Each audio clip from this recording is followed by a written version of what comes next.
If you know that you are a part of a program that is temporary, why are you creating permanency without taking care of the basics, which is your citizenship? Haitians, how y'all doing? Huh? Pray for Haitians, Syrians, and other immigrants affected by the recent Supreme Court ruling. Pray head, pray hand. Haitian flag, Haitian flag. Her name Maureen. That's funny. That's my aunt's middle name is Maureen. But yeah, a family pause to read if you need to. I slowed down, so you don't necessarily need to pause if you don't need to, but you can pause to read if you need to. Boy, they are feeling it. Please help block any of the white people. The white people y'all love so dearly. I'm gonna take a seat on this one. The white people y'all love so dearly. I'm being one family. Is that what they? Is it they saying block them? Because remember they were the good Negroes. They don't bark back and bulk back. Huh? They do what they're told. They keep their heads down and they're so prayerful. And they don't ever. I'm praying for Black Americans. That's right. That's what we're doing. They don't ever challenge anything. That's the reason why we can't get success, because there is no racism.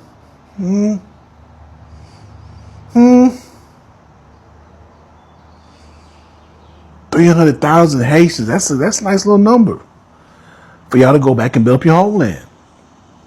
And a few thousand Syrians. That's a handful. That's kind of low key, disrespectful, if you ask me. However, it's not my issue. I'm foundational Black American. So I hail from a sharecropper here in Texas. Well, I'm not in Texas right now, but I hail from sharecroppers.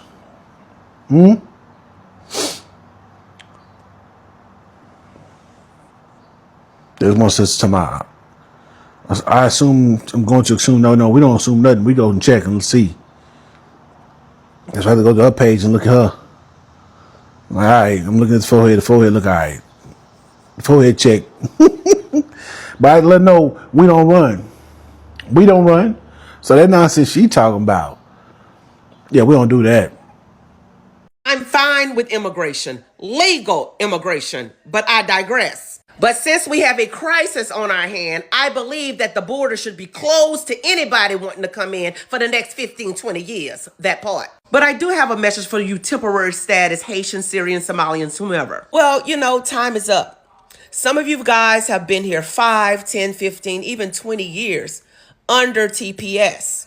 So you're telling me in all that time you didn't make any stride to become an American citizen, constantly getting extensions to do what? Nothing. To have children inside of the United States of America, them becoming citizens, but you're not a citizen. Why didn't you make any stride to become a citizen? Now you have these white liberals and these fake news false prophets out there stating that they're coming against Black people. No, they're not coming against foundational Black Americans, because you see, I was born here. That part. So they're not deporting me. I'm not worried about being ushered out of the country, okay? And this thing about Haitians built America, you are a liar and the truth is not in you. But then again, you're going to have your woke blacks on the left that's just going to run with the narrative. If you are Haitian American and you were naturalized and are born here, welcome to the country. This is your home. But if you were not born here and you were under TPS, it's time to get the going, baby. You should have did what you were supposed to do when you had all that time to do it. Listen, nobody wants you unalive when you go back to your country. Definitely don't want that. But what were you doing when you were here with all that temporary protective status in all these years? You did not build America, okay? And I'm sick and tired of people saying things that are not true. Settlers and slaves built America. My ancestors built America, not yours. That's why I can't wait for the Supreme Court to make a decision on birthright citizenship, because some of y'all are benefiting off the backs of people that were not even your ancestors. And some of you stupid Black people out there rallying for them, and you're just dumb. If you are working towards citizenship, I don't care if you stay because I think that's commendable. You're doing what's right. But if you're here and you're not and you don't plan to, bye, Felicia. And you liberals quit putting us all in the same box. We are not the same. But 5, 10, 15, 20 years of temporary protective status? I think not. That's mean. No, what's mean is them people out there that say they're going to enter into every household in America. That's mean. And they got to go too, that part. And Mandani say he's standing 10 toes down with the Haitians. You know why? If they support him now, it'll be easier for them to bow to Islam later. Peep the game, that part. TPS means temporary. Y'all should have been gone years ago. And under Biden, it surged. And we just had a bunch more Haitians. Remember all the Haitians under the bridge? And they said, oh, they whooping Haitians on the horses now. Dude, go home. It's time for y'all to go home. Take the $2,600. You don't have a fight anymore. Don't go to any immigration attorneys lying to you, telling you you can fight this. You can't.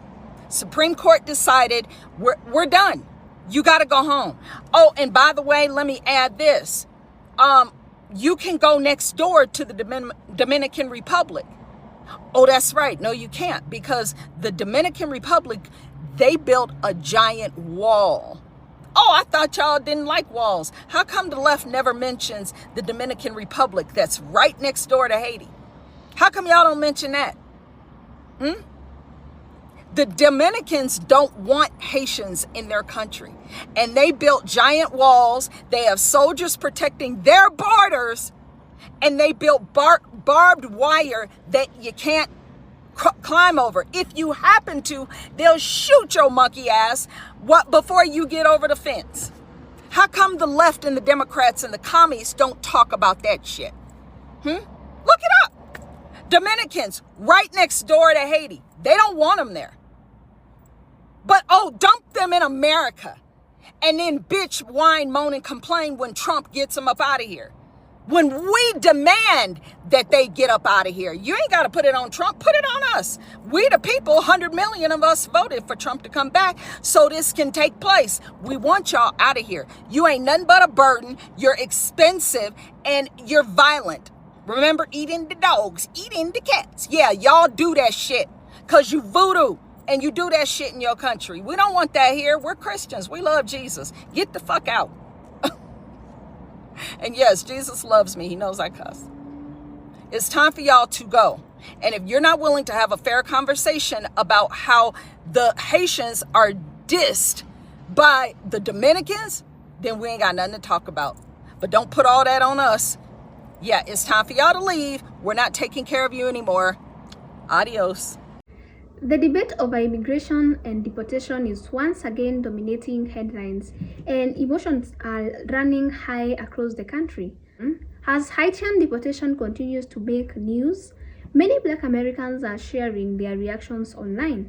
Some say they want that immigration policies should eventually change, while others are calling for more compassion and a balanced discussion.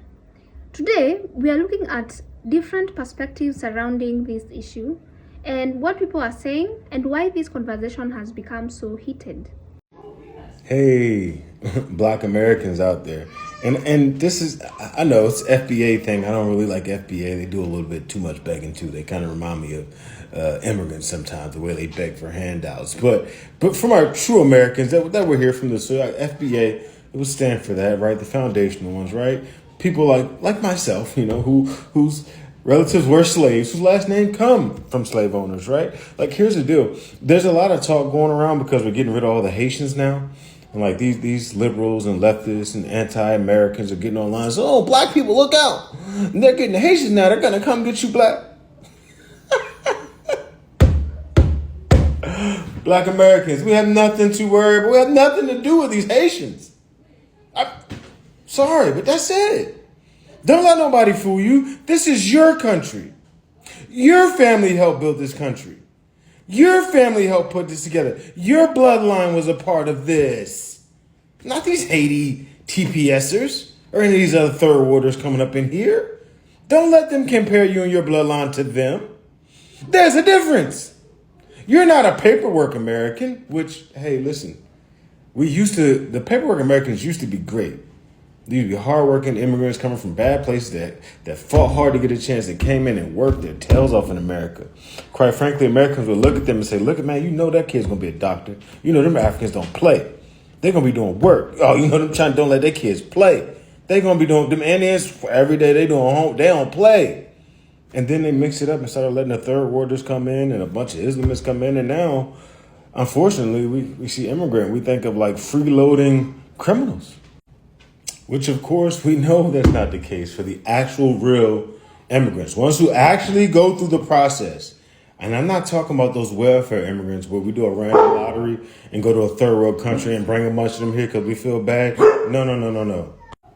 I'm talking about like the actual immigrant, the kind of people that help build this country, the kind of people that like applied, took the time, paid the money, made the sacrifice to come here because then they knew what it meant to be American. They appreciate being here because of all the work they put in to get here.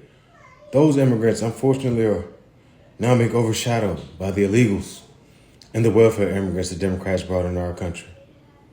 Either way, still stands Black Americans, just like when they were getting everybody else, this has nothing to do with you. So I knew this day was coming. I talked about it last year in a video, you guys might remember, where I said, TPS for Haitians was probably going to end. And if it did end, they were going to probably racially profile us because we're also dark. And I know you guys are like, well, I don't look Haitian, blah, blah, blah. Yeah, they don't care. They didn't differentiate with Hispanic people. They're not about to do that with us. That all being said, I just want to make something perfectly clear really quick. Yeah, they're probably going to try to do that sooner rather than later because they want to capitalize on all the other anti-Black stories that have happened in the media as of late and all the deaths and things like that. They're going to want to put a cherry on top of that with all of this, try to agitate you physically since, they couldn't get it done any other way.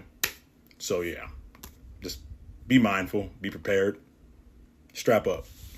Now, Steven, I'm talking to you, Mr. Miller. You sure you want to ride this train, Evil Caillou? Are you sure? Because y'all could always turn back right now and just go to Argentina and enjoy the rest of your life. Because I guarantee you, you're not going to like the alternative at all. Actually, you know what? We've spent a lifetime trying to warn. Trying to avoid the physical jail, we're in a psychological jail. It's like a catch-22 for us.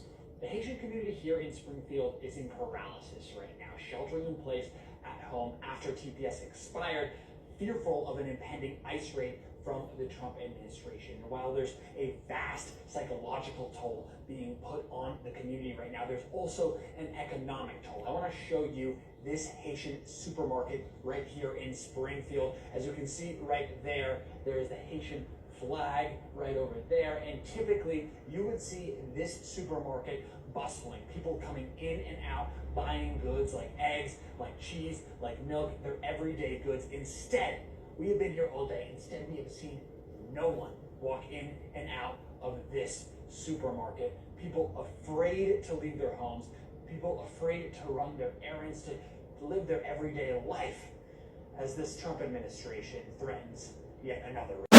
In honor of the Haitians. Dirty Black American? Wait, what? Huh? What? Wait, what you American? Black American? What? In honor of the Haitians. Dirty Black American? Wait, what? Huh? What? Wait, what you American? Black American? What? No. Hold on. You said dirty Black American. You heard that? You just asked me what I said. I did. Why you say that? Because that's what y'all are. Dirty Black American. She just said that? I did. A dirty Black American. I sure did. Because that's what y'all are. The Supreme Court, it's a wrong decision they make. Some of them, they like to live a terrible life when they go back in the country. They go back to country, terrible life. And they have to start over again, like zero. Aww.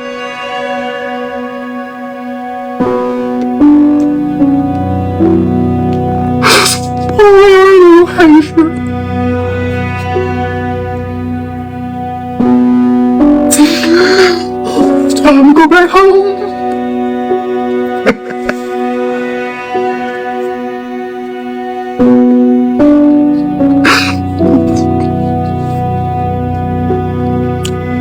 Bye-bye.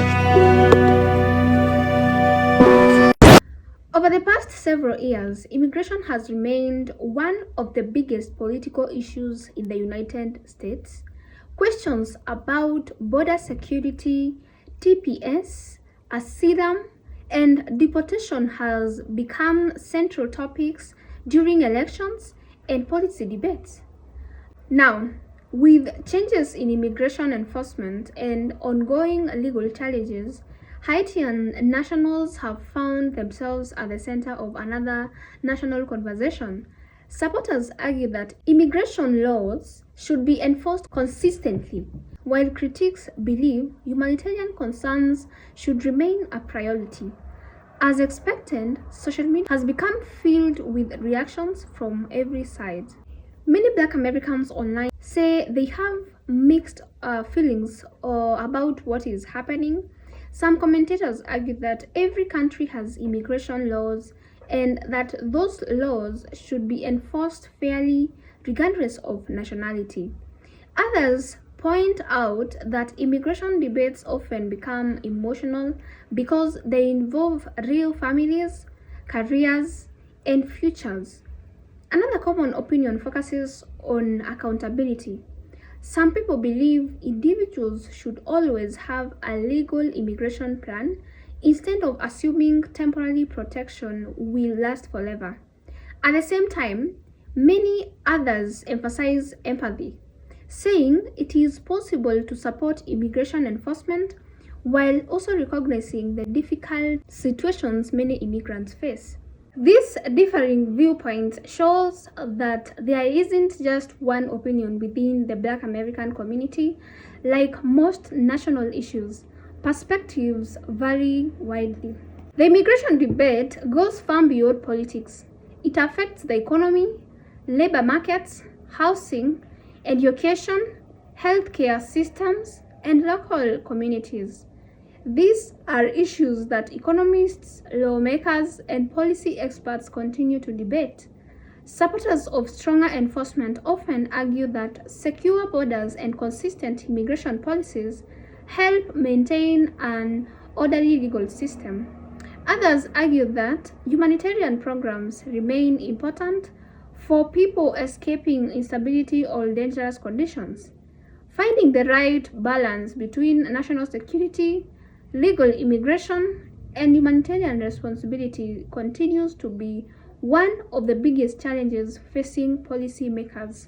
So, one reason this story has gained so much attention is because immigration remains one of the highest interest topics in American politics.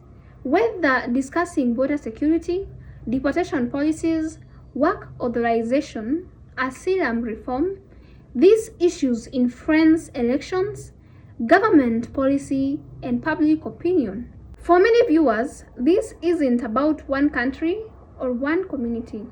It is about how America chooses to manage immigration in the years ahead while balancing compassion, fairness, and the rule of law. Regardless of political beliefs, most people agree that the conversation deserves thoughtful discussion rather than personal attacks. What do you guys think? Should immigration law be enforced exactly as written, or should there be more flexible for humanitarian cases? How should the United States balance border security with compassion for people seeking a better future? Share your thoughts respectively in the comment section below, and kindly remember to keep it respectful. If you want more breakdowns like this, hit the subscribe button and join our family. Thank you so much for watching. I'll see you in the next one. Bye for now.